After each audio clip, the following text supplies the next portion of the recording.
ভাই, আজকের টপিক হচ্ছে seating arrangement. Seating arrangement reasoning এর ইম্পর্টেন্ট চ্যাপ্টার।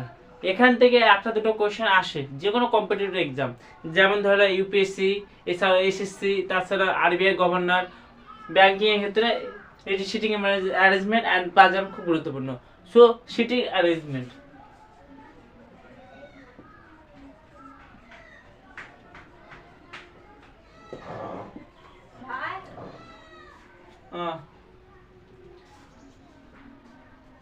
সিটিং অ্যারেঞ্জমেন্টকে দুভাগে ভাগ করা হয়, ওপেন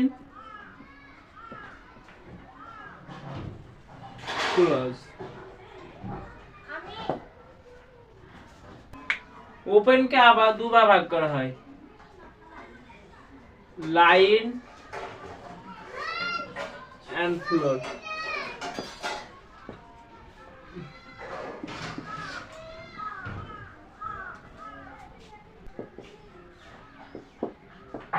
নর্থ সাউথ।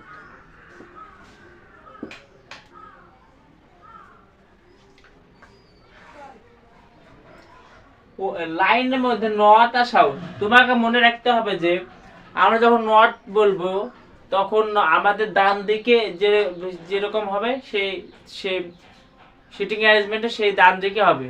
যদি বাঁ দিকে হয় তাহলে সিটিং অ্যারেঞ্জমেন্টে বাঁ দিকে হবে। মানে আমাদের ডাইরেকশন সেম হবে, ডাইরেকশন হামের যে ডাইরেকশনে সেম হবে সেই ডাইরেকশনে হবে।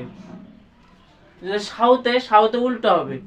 নর্থে আমরা ডাইরেকশন ডান দিকে হলে ডান দিকে হবে, কিন্তু সাউথে উল্টো হবে, বাম দিকে হবে।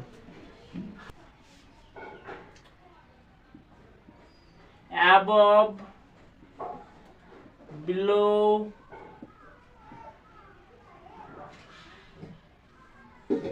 এছাড়া আপ, বটম।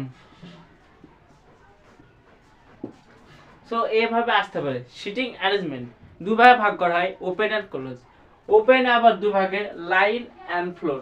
লাইনে আছে direction north, direction base question, direction base north south. এবং ফ্লোরে আছে অ্যাবভ, বিলো,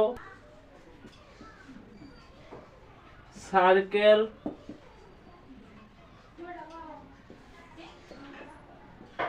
স্কোয়ার বা রেক্টাঙ্গুলার।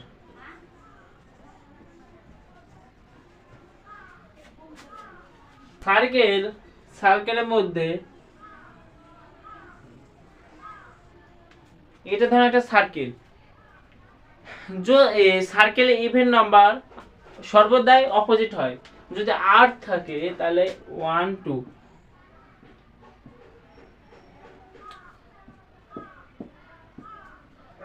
তাহলে এর অপোজিট এটা, অপোজিট। এছাড়াও ইনসাইডের ভিতর থাকতে পারে, ইনসাইড।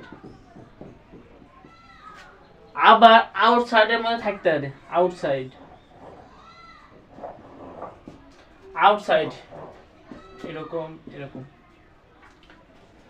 Rectangular, square, rectangular. এটারও কর্নার।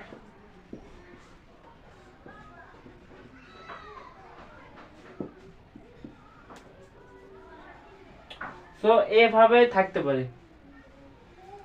সো সিটিং অ্যারেঞ্জমেন্টে এগুলো মনে রাখতে হবে, তার ফলে তুমি কোশ্চেন সলভ করতে পারবা। সিটিং অ্যারেঞ্জমেন্টে open close, open 2 line, floor direction north south, floor above, up bottom, circle, square, inside. এভাবে যখন প্র্যাকটিস করতে করতে সব রিজনিং সলভ হয়ে যাবে।